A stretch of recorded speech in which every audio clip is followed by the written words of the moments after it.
Today in /malicious compliance. I'm just a delivery boy, not your employee. Apologies in advance for the formatting. I'm on Mobile and currently in between stops. I am a 24-year-old man living in the South. I used to work for a construction company that was extremely into micromanaging and breathing down your back at every opportunity. I worked there for almost 7 years before getting my till and leaving for better opportunities. I am currently about a month into my new job delivering lumber and cabinet parts around the area I live in. It's been really nice work so far because nobody is breathing down my back, and as long as the work that I am assigned to gets done, nobody has any complaints. When I first started this job, I knew that it was going to be kind of labor-intensive due to the heavy things that I haul around. So when I went on my first solo run, I talked to my dispatcher to make absolutely certain what my responsibilities were in regards to removing the cargo from the truck. I was told that it is my responsibility to get the cargo to the edge of the truck where the customer will be able to unload it. I can help as much as I feel like helping and will still be covered by company insurance policies and the whole bodily harm type stuff that comes with that kind of work, but I am not obligated to unload at all unless I feel like it. Here is where my malicious compliance comes in. It started last week when he was dropping off a large pack of lumber in a small industrial park. I walks into the customer shop, introduced myself as the driver for the company, and told him I had a load for him. He immediately began telling me that the plyboard goes here and the other larger, skinnier born slight 2x4s and 2x6s go next door in this little shop area that he had set up specifically for storing his lumber. I politely asked if he had a forklift because the pack of lumber I was delivering was about 30 sheets of plywood, which is pretty labor-intensive to unload. He looked at me funny and then laughed and dismissively, telling me that no, of course he doesn't have a forklift.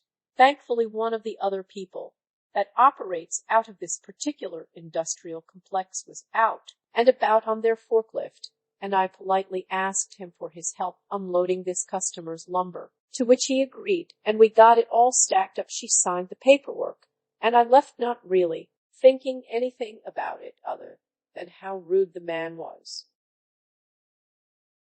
Fast forward to today, and the rude man is my second stop, well as about 15 or 20 1x6s that are all very rough cut, meaning that they have splinters and everything just sticking off of them so he can sand it down to his liking. I walk in his shop, tell him where I am from and who I work for, and she begins telling me where all of his lumber is going to be placed. I immediately had my suspicions confirmed from the last time that he expects me to unload approximately 1,000 pounds of lumber by myself, as well as place it wherever he wants for him.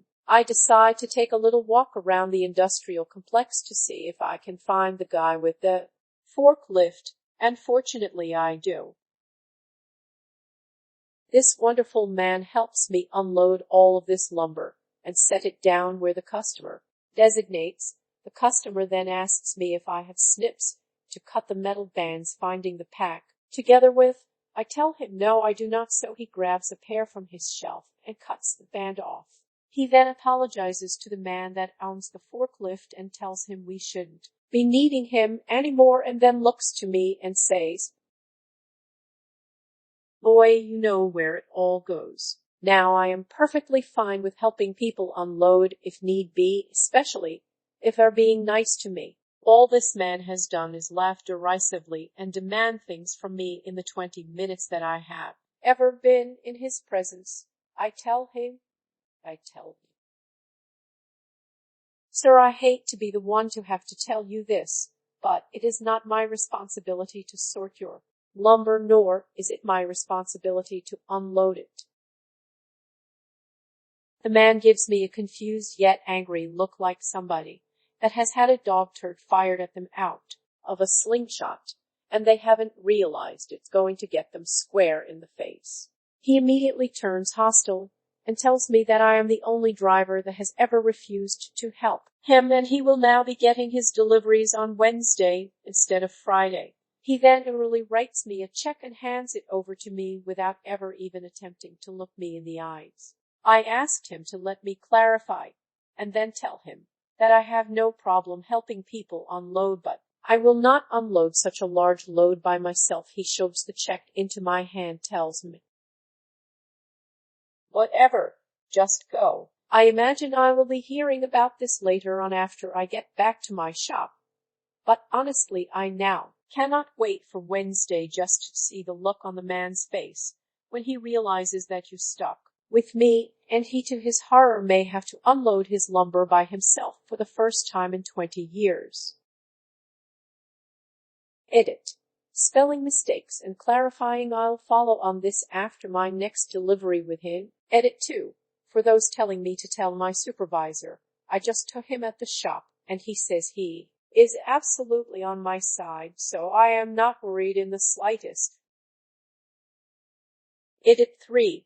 Yes, today is the prophesied Wednesday. Unfortunately, I didn't go to the customer today. Better luck Friday. Sorry to be a tease, but that's the nature of the job. Edit 4. Another prophecy fails to come to pass. Once again, I wasn't sent to his shop. I will definitely keep updating this as it develops. Thanks for listening. Don't forget to like, subscribe, smash the bell, and whatever else our YouTube overlords require nowadays.